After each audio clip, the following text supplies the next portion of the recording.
Something that was brought up that I wanted to talk about briefly, if that's okay with you. We're obviously playing the third Shantae game. Now, our more astute viewers will remember that we've actually played Shantae 3 before. This is the Pirate's Curse, specifically. The one that I believe was a 3DS game when it came out originally, and then it was ported just all over the place. It's on PS4, Xbox, Switch, Actually, I'm not sure if it's on the Xbox. I know it's on the PS4. A friend of mine played the copy. But you're probably finding yourself thinking, why are you replaying that? Well, for the same basic reason we just replayed Soten, and why we will be replaying some of the Mario games when we get there, including Mario Odyssey. They are audit runs. Now, if it's okay with you, I just wanted to chat about that for a second, if that's all right. I guess it's kind of what these announcement videos are for, anyways, right? Just rambling. This is probably as close to a blog as I've ever gotten. Even when I did the lore weeks, that was still very news focused. This is just blah, blah, blah, blah, blah. So if you're not interested in hearing rambling, go to here. I'm not going to put any text up on the screen, so you're just going to have to end the video on your own. Control W will do it. Alt F4, pulling Power Club, taking a hammer to the computer, all sorts of stuff like that. Please don't actually do that. The review system was something we built consecutively for, I want to say, about 3 years. It was something that was it had its conceptual phases very, very early on in the stream. When we called it, like we gave from positive 10 to negative 10. You remember that? And it was an old system I used to use. But the thing is, I didn't like that system. I never liked this system. I never liked the out of 10 system. Anything out of 10 is inherently limiting in how it functions. Not the least of which being the fact that anytime you give a 10, you have established a marker that will, by definition, become out of date as time goes on.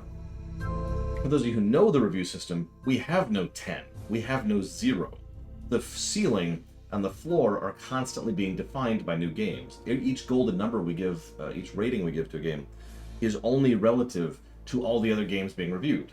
Or, to phrase that differently, if we reviewed one game with all the pieces in place that we have right now, and gave that game one golden number, it wouldn't mean anything, because that golden number only matters relative to every other golden number. Make sense? So the ceiling and the floor are kind of dynamic, as I think they should be.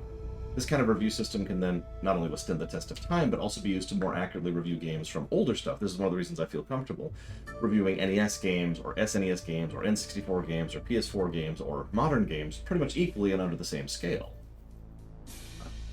Now, a lot of that is because of the collaboration we've had. You guys and myself have built this system bit by bit over years, and we did a lot of reviews for a long time, almost all of which are invalid now, because they were being done with a system that was in progress, not a system that was designed. So all of that is just a way to say that that's explaining what the Oblivion line is, if you've never heard me use that terminology. Any game we reviewed prior to Oblivion is an invalid review. It doesn't exist for all intents and purposes because it was being done under a different system, right? You can convert from inches to centimeters, as I explained it to my sister, but you cannot convert from inches to liters. It's just fundamentally different. Make sense? And a lot of the purposes under the new system is to be a lot more gradient and a lot more nuanced. Rather than saying, that's good, we can say, this and this are good, and this is bad. And have a more nuanced take on an individual point. And so forth and so on. You get the idea. I'm actually really proud of the review system. It's a really awesome system, and a lot of people have helped make it into the system that it is now, so that's awesome.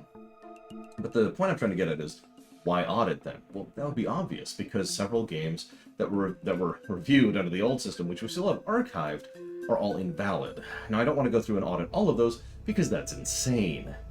Also, frankly, a lot of those games I don't want to replay anymore.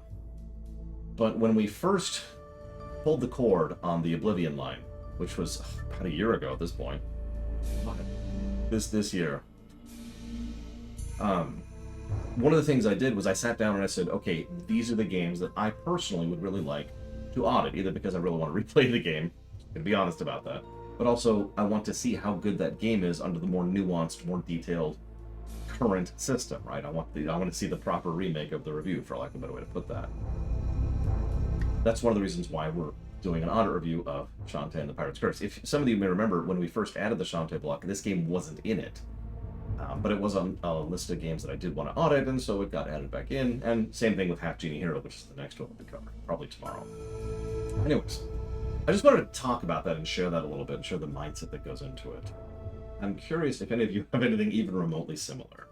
Have any of you who are writers, make music, or who paint, or who draw, or do whatever else it is that you do.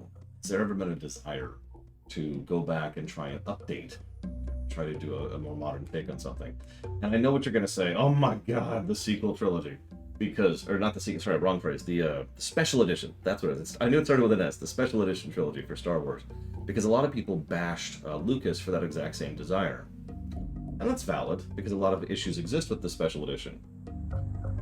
But I never got the hate for the idea, because I have that exact same drive myself, as I just described.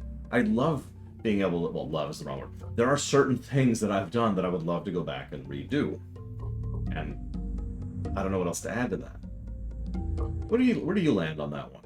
And I mean, oh, and just as a proviso before anyone even says it, obviously having access to the originals is probably a good thing. That was one of my personal biggest complaints with the special edition trilogy, was that we didn't have the original trilogy still available for purchasing, right? Anyways, so what do you think? Let me know in the comments, and otherwise, I'm gonna go play some Shantae.